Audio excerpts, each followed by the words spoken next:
time today talking about how we bridge these arts and non-arts partnerships in order to advance communities across the country. Can everybody hear okay? Okay, all right, great.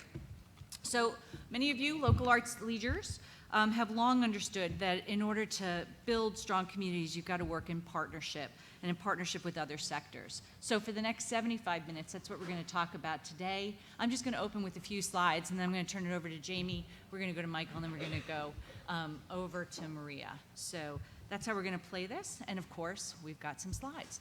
So you've spent a great deal of time exploring the unique makeup of your communities, determining the best relationships, the connections for creating positive change. It isn't easy. As you can see from this slide that we've created from our new Community Vision Initiative, there are an awful lot of opportunities in your community to work with other sectors.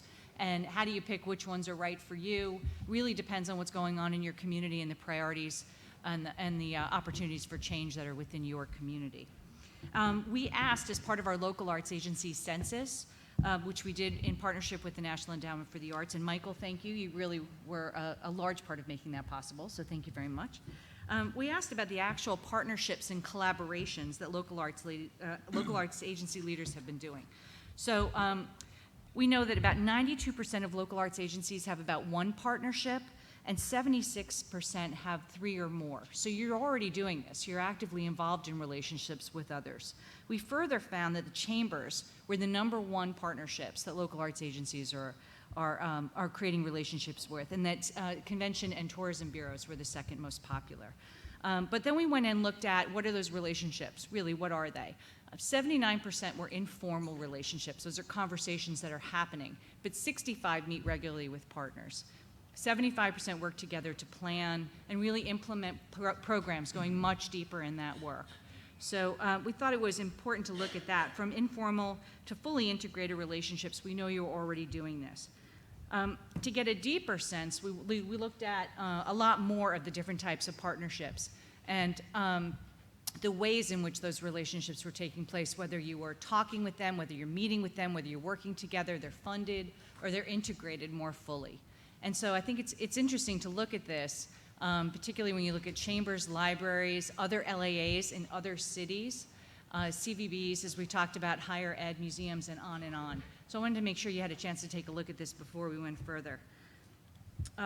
So while bridging these relationships, we know it's important to speak the language of other partners. So we went ahead and tracked what kind of arguments are creating the greatest opportunity for discussion and programs. And we found arts education and economic impact to be the 2 highest rated conversations that you're having. I don't think that's probably a surprise to anybody in the room, but it is kind of interesting when you look at economic impact being much lower when you're talking to individual donors, but much higher when you're talking to elected leaders and business leaders. So again, I think it's something we all know, but often these arguments get called into question. Why are we investing time and resources in them? But you see, they do make the biggest difference in when you're creating these kinds of relationships. Next, we wanted to talk a little bit about how LAAs are often involved in planning. And we think this is particularly important because of the kinds of structures that LAAs are involved in now. So you're, as we're involved in different kinds of ways that local arts agencies are creating relationships with organizations. You've got independent organizations like the City of Seattle, Office of Arts and Culture, where Michael was. You have Parks and Rec, like the City of Savannah Department of Cultural Affairs. They're embedded into city-county LAAs, like Metro Nashville, the Arts Commission. So you're in different structures, you're having different relationships, you're involved in planning in lots of other ways. And I just thought that was a good way of starting off, of looking at the kind of community issues that you're dealing with, the relationships you're having, and the partnerships that you're embarking on. So it's a background to really move on to the kind of conversations that we're going to have with Jamie in a moment about how to go deeper into these relationships and the work that he's doing at ArtPlace. So many of you know Jamie. He's the executive director of ArtPlace America. This is that important 10-year entity that everybody knows, designed to position arts and culture as a core component of comprehensive community planning and development. Jamie has a long history of weaving the arts into the fabric of priorities of other sectors, whether working as Chief of Staff of the New York City Department of Cultural Affairs or the National Endowment for the Arts. He's worked tirelessly, and I mean tirelessly. This man is on a plane to a different city every single day. It is incredible. And he's building great relationships for all of us. He's deepening appreciation for the arts as a key to master plan for success for each and every one of us. He's a pretty funny guy. I'm going to turn it over to Jamie. I was going to say that. No pressure. Right, no pressure, Jamie. Knock him dead. Right. It's a terrible way to be introduced. Yes. So now I'm going to be deadly serious. So, good afternoon. So as Mara said, I'm lucky enough to run this 10-year fund called Art Place America that will spend the next 4.5 years working to reposition arts and culture as a core sector of community planning and development. So that necessarily means that we want arts and culture sitting at tables alongside housing, transportation, public safety, public health, and all of those other sectors. So what I thought I might do with my brief time to sort of introduce our work in this conversation is talk with you a little bit about how we organize the work, talk with you about the way we approach place-based investments, and then give you an example from our current research strategy to talk about 2 of the deep dives that we're taking. So the first thing that we did when we were approaching this work is to think about how the world of community planning and development is organized. And the way we did that was to quite simply look at how mayors organize their cabinets, how foundations organize their investments, how consulting companies organize the expertise they offered. And what we discovered is that there are essentially 10 sectors of community planning and development that don't cover 100% of what happens in our communities, but certainly cover more than 80%, right? And you see those listed on the rows, and none of them are surprising. Agriculture and food, economic development, education and youth, environment and energy, health, housing, immigration, public safety, transportation, and workforce development, right? We recognize that people are working on those issues in all of our communities. Then across the top, we took a look at what kinds of people are working on these issues. And we discovered that there are 5 basic types of entities at work in our communities, right? There are the civic, social, and faith-based entities, so your Elks Club and your House of Worship. There are the commercial entities, the for-profit organizations, the government entities, the nonprofit entities, and the philanthropic entities. And we plotted them out this way to essentially make a bingo card, right? And we believe that arts and culture has a partnership to make and a unique value to bring to every square of this. So whether you're a house of worship that's dealing with food security, or you're a philanthropy that's dealing with workforce development, we think that there's a partnership to be made with arts and culture that will further the work, make it more efficient, make it more effective, and provide better value for the community. So the way we suggest entering that conversation is to ask 4 questions, right? The first is the way we approach the work is fundamentally place-based, right? There are many different types of communities in this country. The kinds of communities that we're talking about are groups of people related by geography. So a group of people who live, work, and play in the same place, you should literally be able to draw a circle on a map, and sometimes it's a block, sometimes it's a neighborhood, sometimes it's an entire municipality, sometimes it's a region, right? Number 2 is to talk about one of those 10 sectors of community planning and development that I just laid out, and a change that you would like to see, right? What is a opportunity with housing that needs to be seized? What is a problem with transportation that needs to be addressed? What is a narrative with public safety that needs to be changed, right? 3 is sorting out a way that arts and culture can help achieve that change for that group of people. And 4 is having a way of knowing whether that change has happened, right? So this is our fundamental framework. We're talking about outcomes that live within the community planning and development sector and interventions that live within the arts and culture sector, right? So how can artists help achieve community outcomes? And at Art Place, we do this work through 4 lines of work, right? We have 2 grant programs, our National Creative Placemaking Fund and our Community Development Investments. One is project-based, one is organization-based. We have our research strategies, which is what I'm going to share a few words about in one moment. And then we have our field building efforts. How do we actually help create communities of folks that are working in this way so that they can find each other, learn from each other, and support each other's work, right? So in our research strategies, we're taking those 10 sectors of community planning and development and doing a deep dive into each of them to both figure out what are the existing opportunities, what are the partnerships that are already at work in our community, and what are the areas that are most interesting to explore. So the first two that we're tackling are public safety and housing. And in each of these cases, we've commissioned a white paper that takes a look at the current state of partnerships between arts and culture in this sector. And we've seeded a working group, a group of about 25 people, half of whom come from arts and culture, half of whom come from that other sector.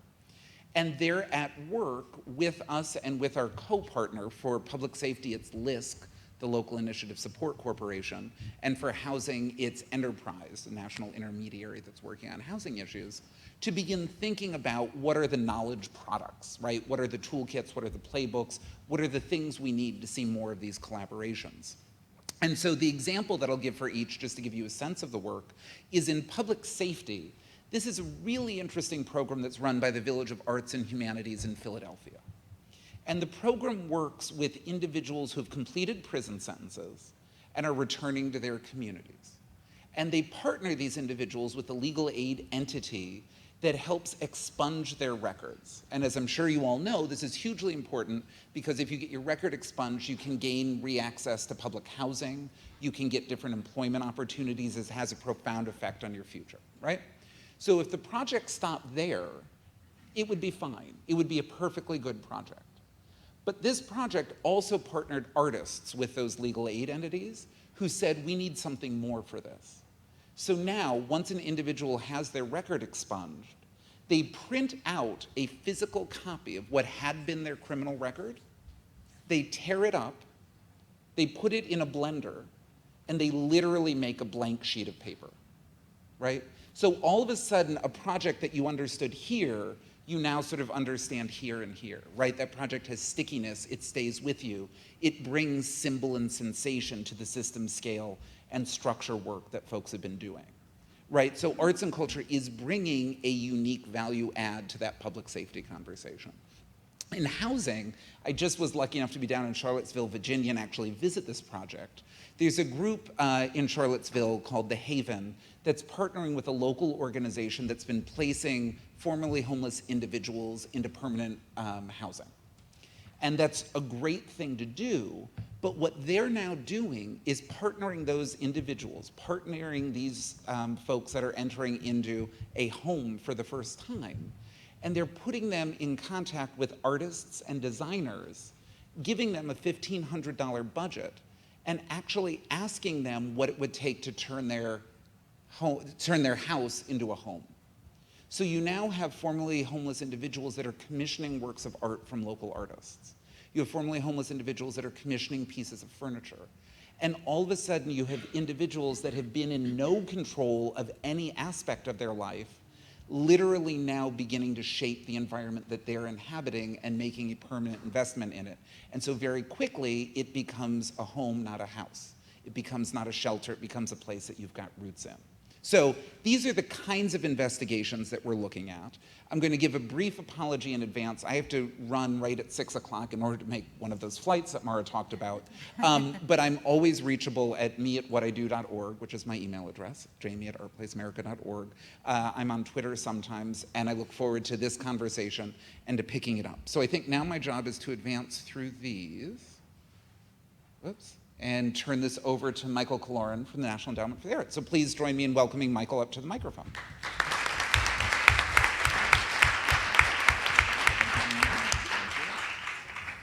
Thank you, Jamie, Mara, and Maria. I'm not Jen Hughes. I don't even play her on television, so I'm pitch hitting for a colleague today. So there's a lot of great stuff that's happening at the NEA, but today I'm going to focus on a couple of things that we've been working on to ensure that arts, culture, and design are at the table, and as Jamie mentioned, often leading the way in helping to build stronger communities. Now, we do this primarily through our grant making, through our, which is our core activity, but we also are doing this in partnership with our fellow federal agencies. And later on, I'll sort of contextualize some of those initiatives that have been a focus of the Obama administration which kind of frames how we're thinking at the federal level about this work. Let's see, do I have the right, am I going in the right direction there? There we go.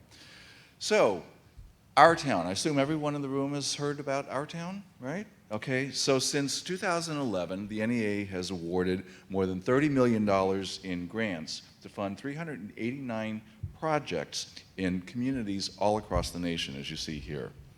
Our Town is intended to put arts and culture and design and to facilitate a wide range of community development outcomes, from improving public safety to stimulating local economic development. Over the 6 years of funding in this portfolio, the projects have continued to evolve. And in an effort to support the field, we've not only supported projects in local communities, but we've also built the Exploring Our Town digital storybook. This is designed to capture the lessons that we've learned from over 75 case studies of creative placemaking projects throughout the nation, but really to take a deeper dive into the partnerships, the local visions that initiated these projects, and the lessons learned from this work, both the failures and the successes. This has been an important tool that I think has helped to help inspire the imagination of other sectors. Did I just go way further than I should have? No. Oh, there we go. To inspire the imagination of other sectors that are looking to the arts as a creative approach and potential solution to solving community challenges. But just telling the stories of the grantees wasn't enough. And so with the Our Town grant portfolio, we also piloted a new category of funding to build knowledge in the networks of learning, both for community development practitioners and for those who put this work into practice at the local level. Now, these projects are all available to arts and design service organizations, as well as to the industry, to policymakers, to university organizations, really anyone that provides technical assistance for those who are doing place-based work.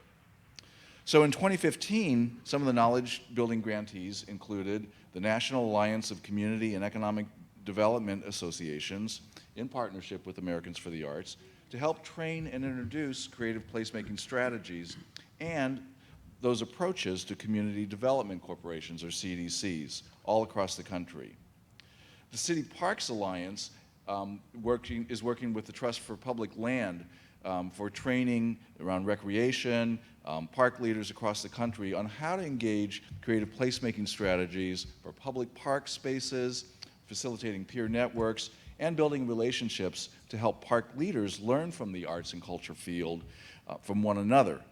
And this can include engaging artists to serve as facilitators in community planning process for developing parks and open spaces, to integrate design into the planning process for developers of open space, and to integrate design and public art and other artistic elements that reflect the unique history and culture of a place. Let's see what's going on here. Why am I not advancing? What am I doing wrong? Oops. Oh, I see what I've done. Oh, Includes Michael's time. Thank you, Michael. That was wonderful. Oh, Lord. Okay, there we go. There we go. Sorry about that. It's remarkable that I just fixed You that. know, giving someone else's PowerPoint is like it's like borrowing someone's car, right? You know, it's like, okay, where are the keys? Where's the seat belts? Okay. Exactly. So now I'm going to talk about what we're doing at the federal level, and really what we're taking from this, the model of hyperlocalism that we see in communities. We're really trying to track what is practice on the ground level. So the intent here is to really break down the silos from so many different federal agencies that you see here at the local level. We're working with 16 federal agencies. The NEA is at that table. In fact, Jen Hughes, who is supposed to be giving this presentation, she is basically assigned as a liaison to all of the federal agencies, a fully dedicated staff person to do this work. This is around the place-based initiatives that I mentioned of the Obama administration. And that's really an approach to focus resources and support in very targeted places or in geographies to really have a collective impact in the community. These approaches are focused on promise zone areas, and they're really designed to bring everyone together, all of these agencies together, to work in the specific community to bring, and our role is to help bring artists and arts institutions and the cultural history of the place to this work. So it's hoped that the legacy of this administration will be the various place-based partnerships and programs that have been created over the past 7.5 years. Some of the programs are up on this slide, and the NEA has also been working with the counterparts to help strengthen the case, and again, to really put the role of artists, designers, arts and cultural strategies, and arts institutions to drive holistic community development and economic opportunity in these communities. Now, the next few slides are intended to help contextualize some of this work. This map shows all of the place-based programs that have been created across the federal government over the past 7 years. Our town is one of those programs. One program, which will certainly continue beyond this administration, is the designation of 21 promise zones. How many of you live in a promise zone community? Okay. Those are 21 areas of the country that you see here on this map that have extraordinarily high capacity and a high need for help. These are distressed communities in many cases.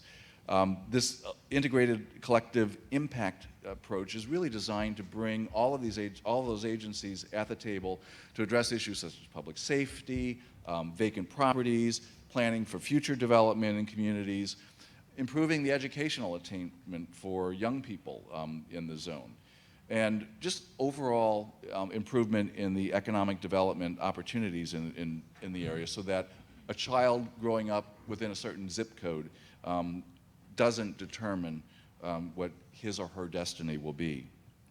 These 21 promise zones have a 10-year designation period, and it includes preference points in federal funding and for federal programs, including in the Our Town program. And for those of you working in local arts agencies, there's a real opportunity for you to engage in these efforts to bring arts and cultural strategies to the table, along with all the other sectors around economic development and other pressing community needs. So for example, in Los Angeles, the LA Department of Cultural Affairs, anyone from LA here? LA worked with a wide range of partners and received an Our Town grant to work alongside partners in the Promise Zone. One of the things they did was establish a cultural asset map that was focused on folk and traditional artists to orchestrate a series of site-specific community cultural events with the goal of improving education, neighborhood safety, and the overall quality of life in the area, in the neighborhood. This also helped to reshape and celebrate the narrative of the Promise Zone community, to go away from a deficit-based perception of the community, really focusing on the assets. And it was designed to bring to the fold those voices in the community that aren't typically heard in a traditional planning process.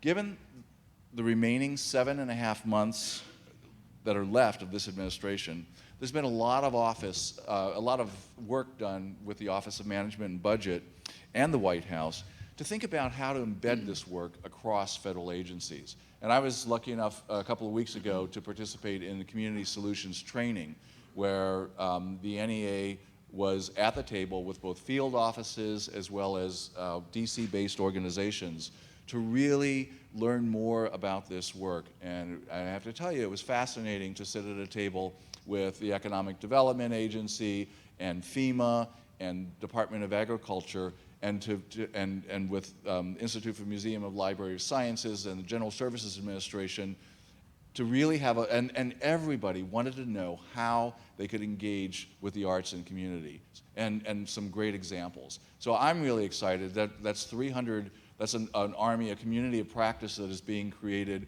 with over 300 federal employees to carry this work on beyond this administration. So we're really excited about that. And again, if you are in one of those communities, I would reach out to your local arts agency, or if you are the local arts agency, feel free to contact us to see how you can get engaged. And what in the world are these? I think I'll Just skip it. They can call Jen about this. Right, exactly. call Jen about this slide, indeed. I'm not sure. So, okay, all right, okay. So that's my presentation. And hopefully I've teed Maria's comments up. I only saw this PowerPoint on my BlackBerry, and I didn't remember seeing those slides, so I'm sorry. But go to opportunitycensus.gov, and you'll find out. So. Thank you.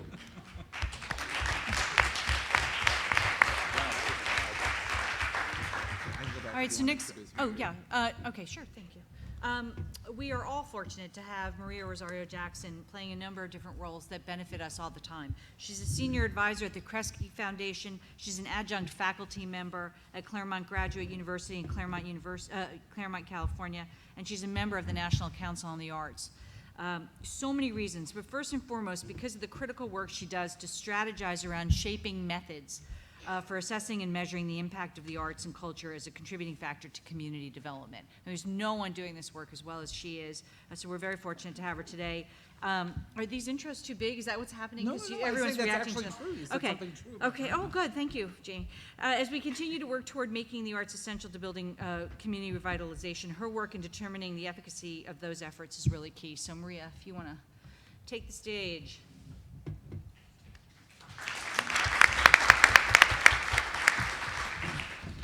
Thank you, I'm done. No. Call Jen. No. Yeah, call Jen. Good morning, afternoon, everybody. I'm a little off because I flew in on a red eye from California, and I'm very pleased to be with you, and thank you, Mara, for inviting me to be part of this.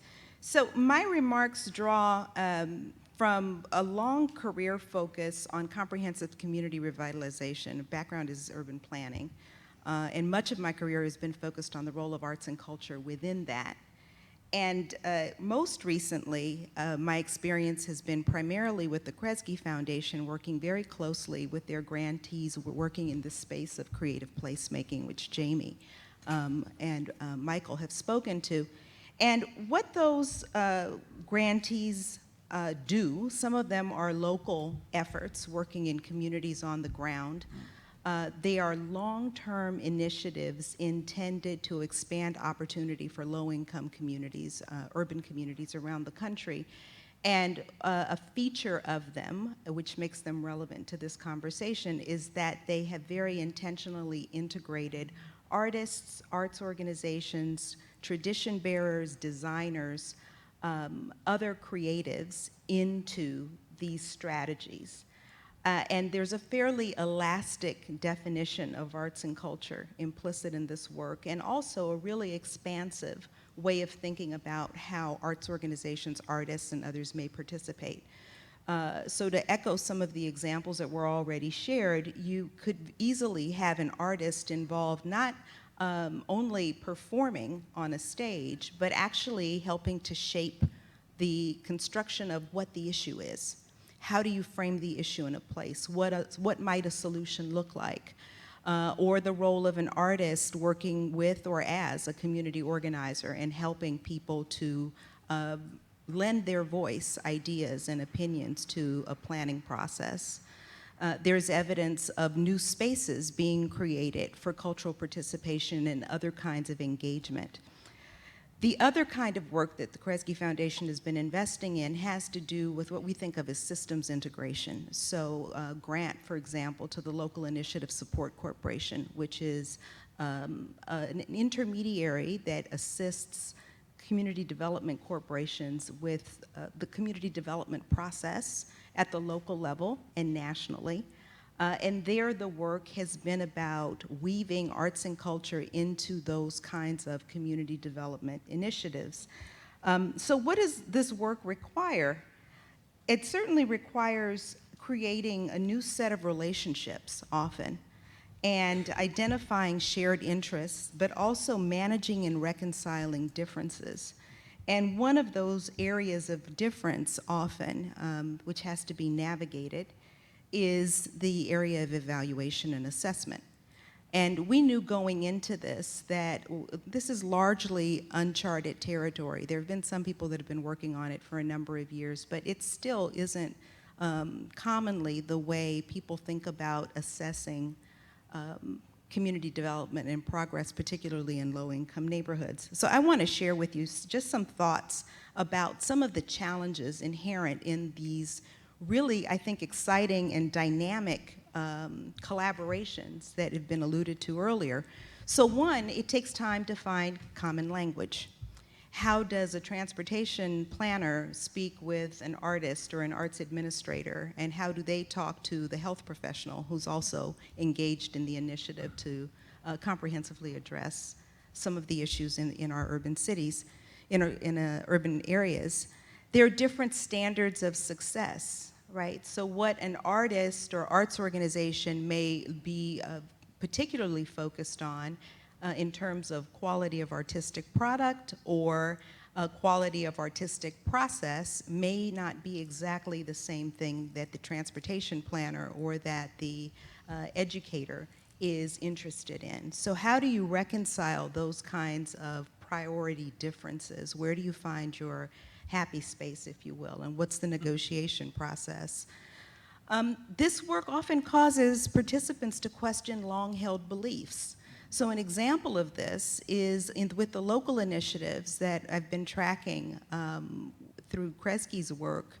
What we're seeing is that often when artists and arts organizations are part of the community revitalization process, there tends to be greater agency among residents, right? So there's collective efficacy. People feel more empowered to act because they've been involved in collective art making, because they've, through some creative process, has become more politicized potentially. But there is a greater agency among residents. Practitioners are also observing that it tends to affect narrative of place. People start talking about a place in a different way. Places that had a narrative focused primarily on deficits begin to develop a narrative that is not only about deficits, it's not about being Pollyanna-ish, but it is about presenting a more balanced picture. People can also talk about the assets that exist in neighborhood, or somehow reinterpret what was seen as deficit as opportunity. The third thing that we're seeing is physical transformation of spaces, and these things are mutually reinforcing, let's say. But often you will see a place that as a result of a creative process looks very different. It goes from blight to something else, to a space that's being occupied or used in convivial ways. And we think that these three items, or these three changes in a community, in fact, are preconditions for long-term change of other kinds. And I say that in this point related to changing long-held belief systems, because in the community development field, as we think about progress, we don't typically think about those three things as something to track. So it is causing and lifting up, I think, a more nuanced way of understanding dynamics in a community and the change process. The default is often strictly and quickly to economic development measures. And that doesn't mean that economic development measures don't matter, but when we know that there's a more nuanced way of understanding how change happens, we have to be accountable for that. So the pace of work is often slower and more deliberate.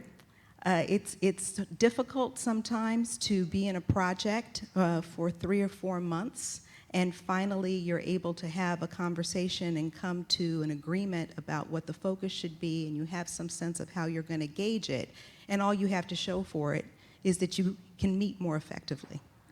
It doesn't sell very well to say we've been meeting for 3 or 4 months and guess what, we can talk now. But that's part of the work. That's not to say that we shouldn't work to accelerate that, but recognizing that that is part of the work is something that we have to be collectively better at, lifting up that process piece. The ideal data doesn't always exist. So as I mentioned earlier, we don't have data that has to do with narrative of place or collective agency, or collective efficacy rather, or community agency. These are things for which there isn't a whole lot of ready information where you can say, here's the baseline now, and here's what it looks like later. But it's an area that I think is worth investing in because it's clearly an important part of change towards inclusive development or more equitable places. So this work requires different methods and approaches to data. So not only do we need to rely on the things that we're used to counting and have data for as a matter of course, but we have to think about how would you think about measuring narrative of place? You know, what might that look like? And we know that there are some practitioners in the Kresge cohort that are beginning to ask that question and get creative about what they might say. What was the narrative at the beginning? What does it look like later? So in Minneapolis, Springboard for the Arts has done some work tracking the electronic references to neighborhoods that they're working in and seeing a difference from before they were working in the space to after. It's an effort to begin to look at this idea of narrative of place. Another challenge is that while we're really interested in change that requires a long commitment, grant cycles don't sync up to the tempo of change. And that's something we have to wrestle with. So what do? You still have to do due diligence, you still have accountability even with short-term investments, but how can we begin to gauge progress or not, recognizing that the tempos just don't match? So one question I really like to engage practitioners when I'm working with them is how do you know that change is happening? What do you rely on to give you a sense that things are moving in the right direction? And often people would love to say that they have hard quantitative data that are indicators, right? People are comfortable with the idea of indicators. You've heard of, yes, no? Okay, so these are regularly collected data that tell you something about patterns in a place, whether it's about housing or crime or education. We hope at some point there's more that tells us about cultural life. But it's data that is consistent and reliable that tells us if things are getting better, if they're getting worse, if goals are being achieved or not. But absent the kind of data that would be ideal, I argue that you can rely on what I think of as indications, right? So these aren't hard metrics, but they are clearly signs. These are the breadcrumbs that tell you that things are moving in the right direction. So you see more foot traffic. You may not be measuring it or have the means to measure it in a reliable and consistent way, but you're seeing it and you know that it's happening. Or there's increasing demand for some kind of programming because people are coming to you. Residents are coming and saying that they want more of it. So there are these ways of knowing that I think become really important building blocks for more rigorous kinds of data collection that can stand up alongside the other sectors that Jamie was talking about, housing, education, environment, these other realms that have more of a data infrastructure already in place. So I think it's really important to build on intuitive ways of knowing and to accept some of the conventional ways of measuring progress, perhaps adapt them if you can, but also be open to experimental ways of tracking information. The ability to have some room, if you will, to do something differently in this space, I think is really important. I think that building data collection into the culture of work, even if it is just about those indications or those less formal ways of knowing, is really important. And then figuring out how to communicate what you're learning in compelling ways with compelling stories for diverse audiences. Again, because we're going back to a group of, hopefully, long-term stakeholders in a place that don't come from just one sector, but from multiple sectors. So how do we communicate effectively with those? So I'd like to ask, what's at stake by sticking with the old approaches? I think really less effective ways of addressing the kinds of problems and opportunities that we hope to address effectively as we want to see all people prosper. Silos and other structures, one of the things that I think is true is that as we keep talking about cross-sectoral work, and some people think of silo busting, I actually don't think that the silos go away. There's too much that is dependent on them. And there's a use for expertise. I think the question is what other structures have to be created in order to reinterpret those silos and make best use of them. So that's where I think a lot of energy needs to go, in what are the structures that allows us to deploy expertise differently. And last, there's definitely excitement, I think, around what is a growing critical mass of examples to point to. I mean, 6, 7 years ago, we didn't have the maps and the kinds of examples that we can point to now. So I think that's a step in the right direction. I'm very excited about that. And then there's the pipeline issue. What's the next generation of folks who come out of transportation or urban planning or health or education, and they are, as a matter of course, looking for artists and arts organizations to partner with because they understand the potential in those collaborations. And I'll stop there. Thank you.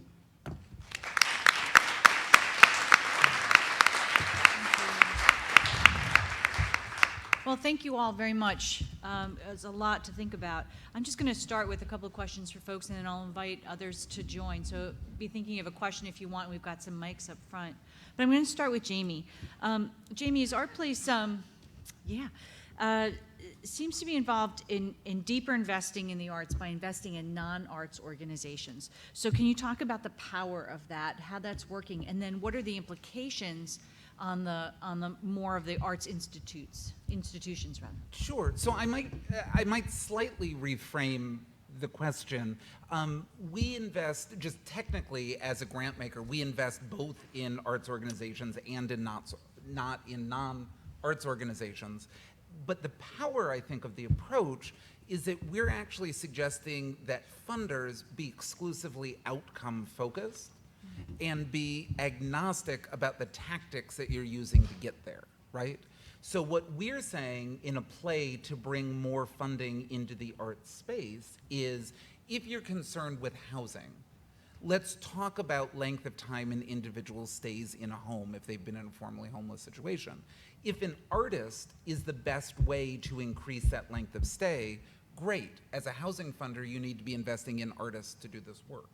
And so I think that power of separating outcomes from tactics is really important. And Kresge is a sort of, to steal a little bit of Maria's thunder, Kresge is sort of a perfect example of this because their silos of funding regularly work together. So was it the food program that you guys just did? Fresh Low is a collaboration among arts and culture, health, and environment? That's Is right. that right? That's right. Because they sort of care about investing in healthy food systems in communities, and so bringing artists together with food suppliers together with the environmental folks is the best way to do it. So the sort of macro play for an Americans for the Arts audience is we don't want arts folks to just go after arts funding. We actually think all funding that goes into communities is potentially arts funding if it's aligned in the right ways. Do you want to follow up on the Kresge program that was referred to? Well, what he said. But in addition to that, yes, the Fresh and Local initiative is what Jamie referred to. And I think what he just describes goes back to the earlier point I made about focusing on structures that get us beyond silos. So if the focus is on the work, then the silo becomes a source of expertise that contributes to something else.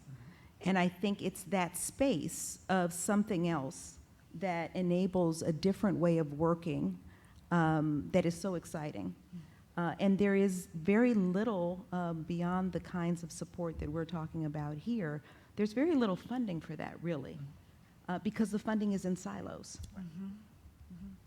And I want to follow up on a strictly evaluation so you're in a local arts agency, you're embarking on these relationships, you want to get into evaluation and assessment. Where do you start? Because that's always, it's the practical start that people have questions about. You know, I think the way to start is internally to ask the questions, particularly when you're involved in a cross-sectoral collaboration. What do we really need to know? Mm-hmm. What do we need to know to advance this work? I think that's the first place to start, not to default to what has been the industry standard of success or asking what success looks like. Because from an arts silo perspective, often success looks like a bigger institution, a larger budget, a larger audience, and in this case, those metrics wouldn't necessarily apply. So really starting from the work and asking what do we need to know to do what we need to do together, I think is the first place. The reality is that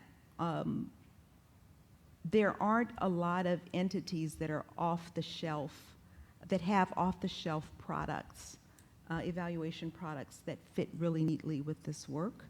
And frankly, some of that has been a challenge for us, just in thinking about who do we rely on to give us a nuanced understanding of how this work is going. And sometimes it requires building teams of evaluators. And guess what? Those teams are subject to the same kinds of challenges that the collaboration is subject to. They have to build relationships, they have to find common language, they have to figure out what in their toolkit fits with this particular situation, what needs to be developed that's new. Just super quick to piggyback on that. So I'm not a formal evaluation person, but I'm in a lot of evaluation conversations. And one of the frameworks that we've found helpful when you're beginning that creating evaluation measurement process is we've discovered there are generally three kinds of evaluation we've seen, right? There's project evaluation, which is we're trying to do something. Are we doing it? How well are we doing it, right? And that has to be specific to the job at hand. You can't create the evaluation framework separately from the project.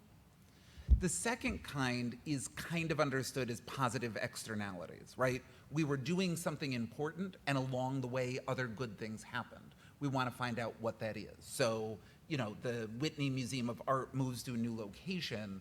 So there's a ripple of benefits in that neighborhood. That wasn't why the Whitney moved, but there were good things that happened.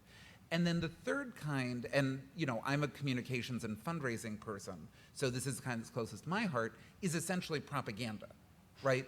I know what it is I want to do and I want to make other people fall in love with it. And often in evaluation conversations, we mix those three.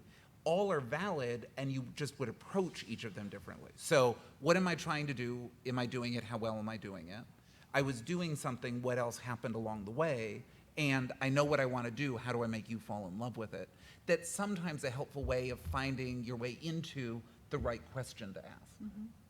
Mike? I'll just quickly add one thing, Mara, to your question, too. I think for a local arts agency, look at your partners and your collaborators to see what strengths that they might have. You don't have to do it all yourself. And so if you're working with your planning department or real estate research or whatever, they might have that expertise. Or I know some of the projects we've seen, maybe a college or a university, you know, could be another source. Both extant data as well as any sort of information as you're going along. Mm-hmm. And I guess I would just point again to that distinction between indicators and indications. Mm-hmm. I think indications are really interesting and important sometimes. And absent the more rigorous data, I think it's worthwhile to pay attention to those. And to the extent that you can, be as deliberate as you can with those indications, because they can be compelling. And going back to that, Jamie, you talked about being a communications person first and foremost, right? So we had a conversation about this where as you're breaking down the silos, you recognize the silos exist. Right. So, you know, you have to be realistic about it. And you've got to communicate in a language that makes sense to them. Right. Talk a little bit about the great work Art Place is doing around that. Sure. So I, as in my communications hat, I love silos, right? Because audience segmentation is a key part of communication. And for me, this became clear when we were doing a partnership with the San Francisco Federal Reserve Bank. And if folks don't know that, about a year and a half ago, the Federal Reserve, the San Francisco branch of the Federal Reserve Bank, put out an entire issue of its Community Development Investment Review Journal about creative placemaking. And you can download it for free, just Google SFFed creative placemaking. But in the first conversation, we were sitting down with this community development professional from the Federal Reserve Bank, and he was brand new to this. So he sort of said, okay, so tell me about this arts and culture stuff and what can it do, right? And I'm good sort of nonprofit arts boy, right? NEA, local arts agency, Philharmonic, Museum of Modern Art.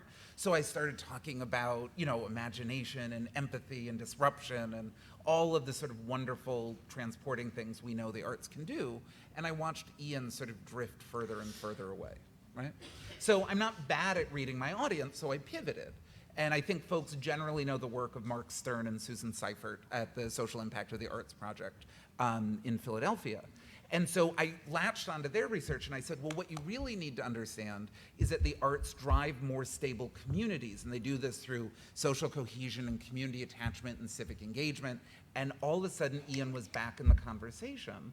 And he absolutely lit up and he said, oh, I didn't realize that the arts could lower tenant turnover rates. And I sort of said, huh? And I realized that to him, as a community development expert who's working in housing, he cares about tenant turnover rates, right? That's a key indicator that he's investing in communities and not shelters.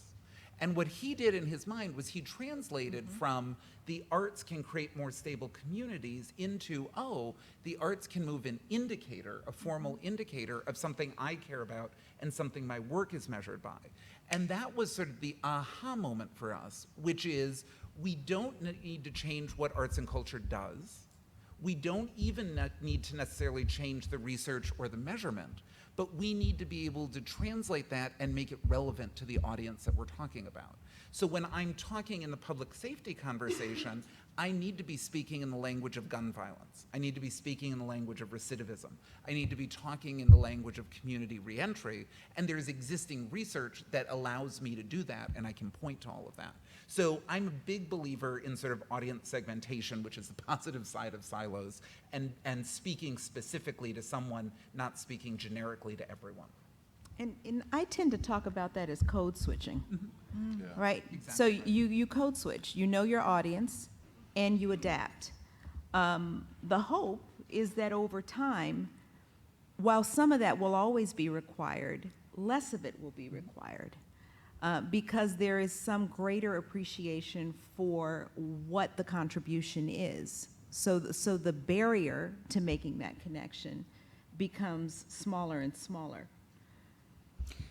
So talk for a moment then about how ensuring that our cultural assets, the institutions, remain funded while we are doing this work. There are sort of parallel tracks, but we need to be sure that they are sustained. I think that in any city, it's important to pay attention to the cultural ecosystem. I think that it's even, I would push that and say that beyond paying attention to the funding of the cultural ecosystem, in addition to that, we have to really understand how it functions and who does what.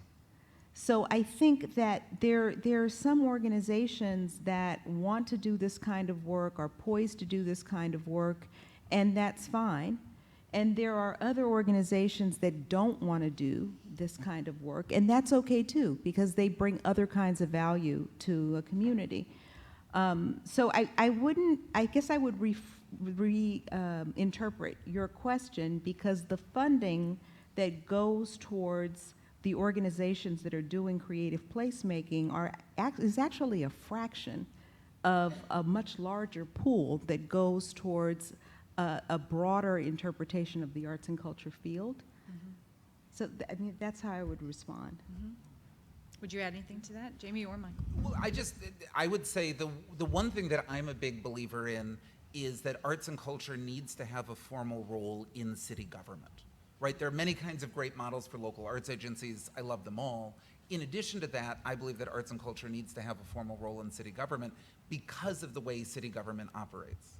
So when a mayor sits down to write her budget, or when a mayor sits down to write her legislative agenda, there's a group of people she gathers around her and says, all right, what do we need to do?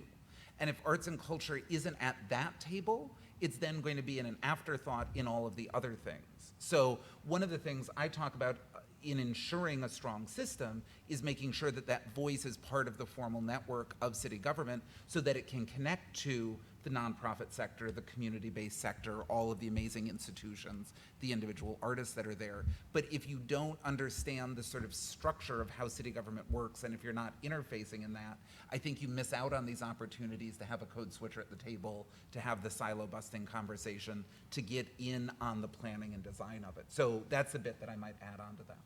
Michael? And I would only add, since we're in Boston, this city did not, just released its cultural plan on Friday, yesterday, and up until that point, there was really there were investments that were being made in arts and culture, but it wasn't necessarily strategic, nor did it look at the entire city, as Maria pointed out. So I think there's a great example in this city of how a cultural planning process can kind of bring as it has always done, bring the community together to kind of set those priorities. And in that process, it brings in some voices that hadn't been part of the previous system for support.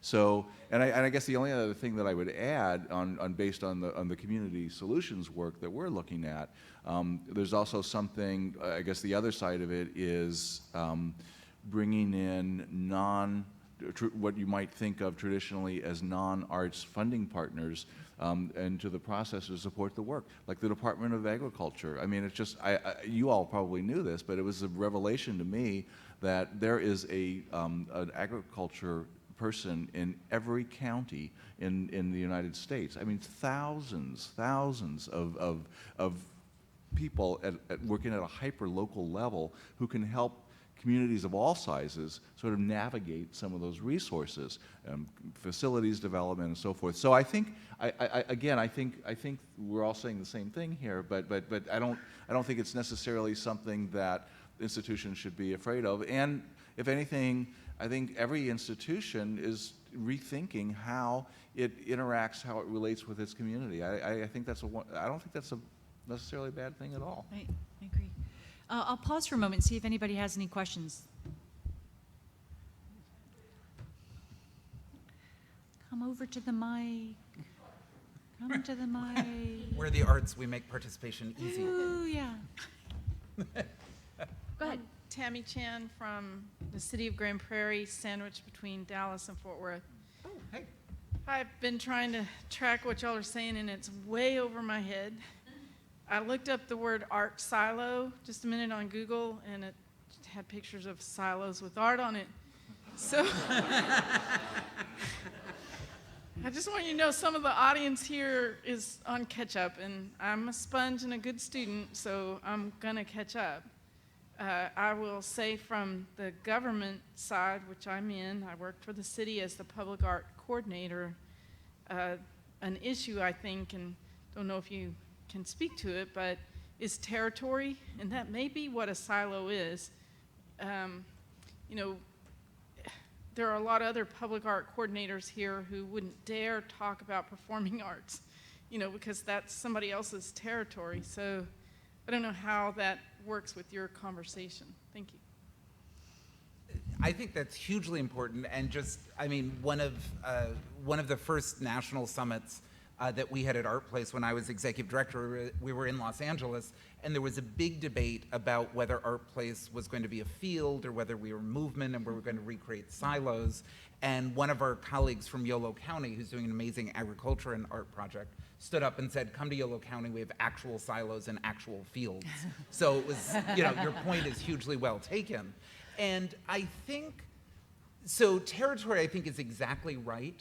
And one of the things that I worked hard to navigate both in local government and in federal government was the difference between expertise and control. And that while I might not have expertise there are certain things in which I had expertise and there were certain things I had control over. They were not necessarily the same thing, and there were other people who could bring expertise even to the things I had control over. And so we spent a lot of time, particularly when I was in local government, having those conversations among colleagues that wasn't, we tried not to frame them as territorial, right? We don't want to show up as the Department of Cultural Affairs and tell the Department of Transportation what to do, but we think we have some expertise that could help them with what they're doing. Would they like to have a conversation about that, and would they like to have some help? And often if you begin the conversation with, oh, you're doing something important, would you like some help with that?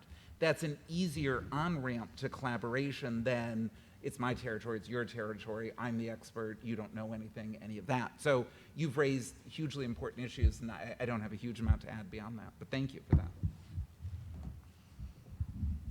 Hi, I'm Ruth Bernberg and work locally here, and currently I am working with some family funds on expanding support for dance.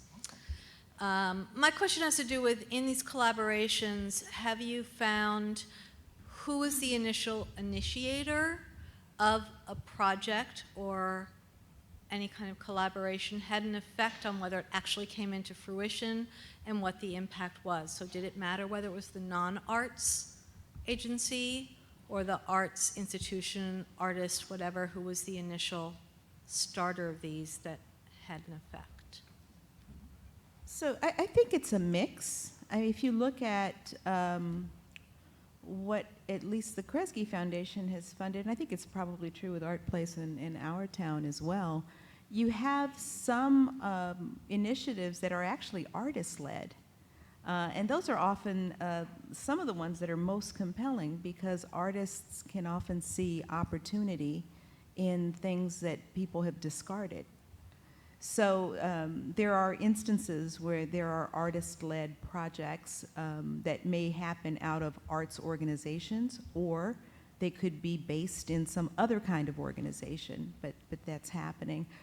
So it's a mix. There are community development corporations that are stepping out and leading. There are social service organizations. I think it depends on the locality and the creative assets that are disposed to working on big long-term issues. So I think it can vary.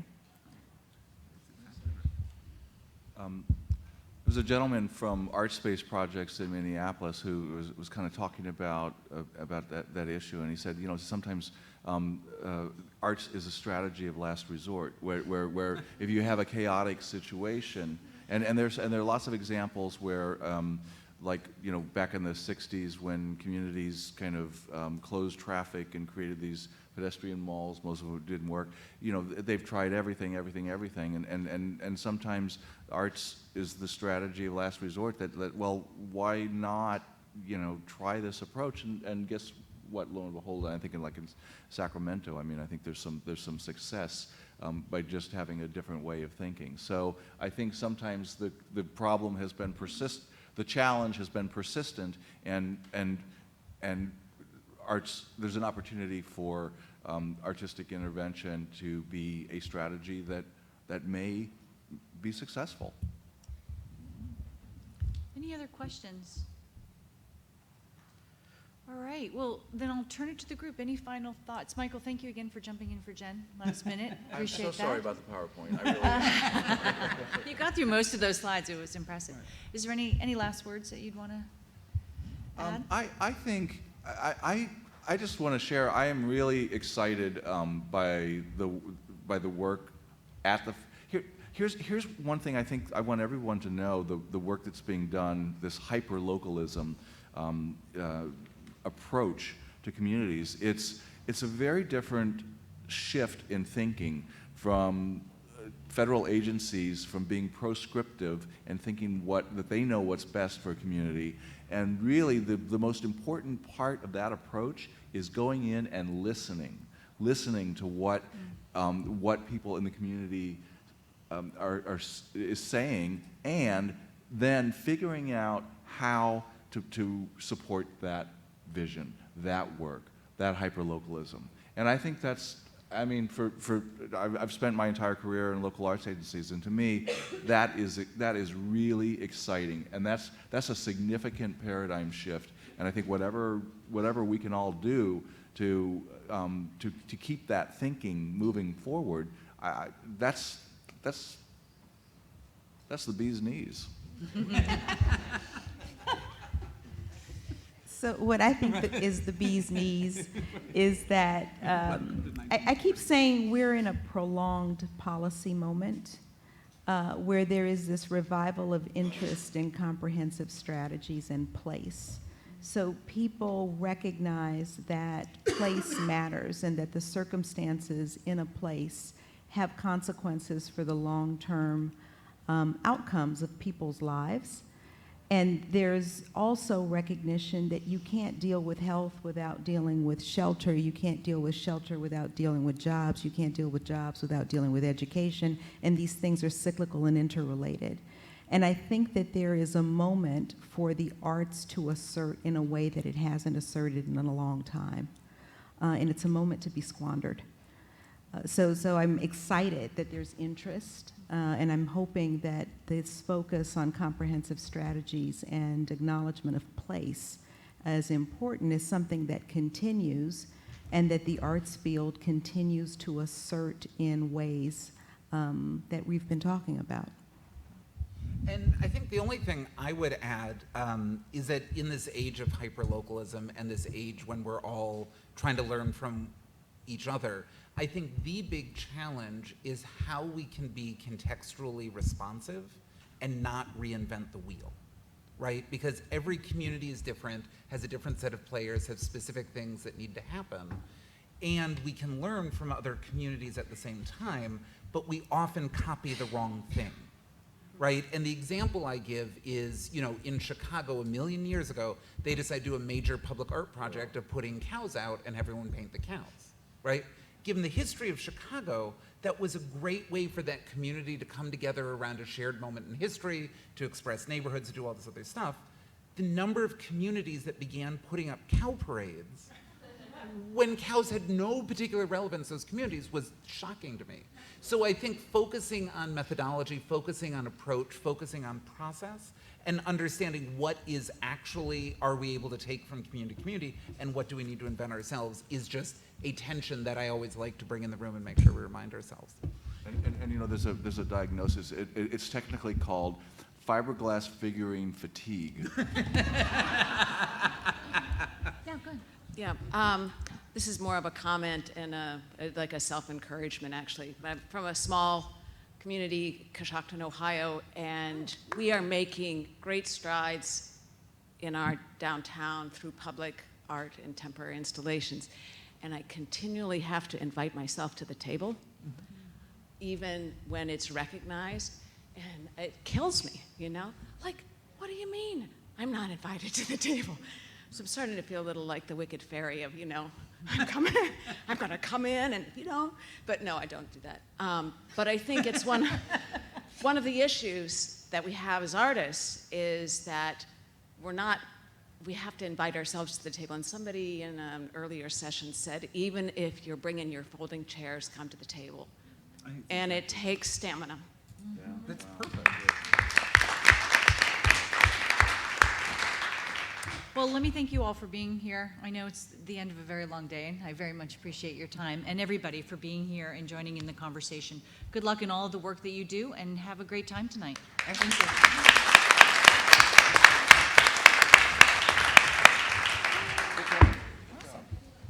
Thank you all very much.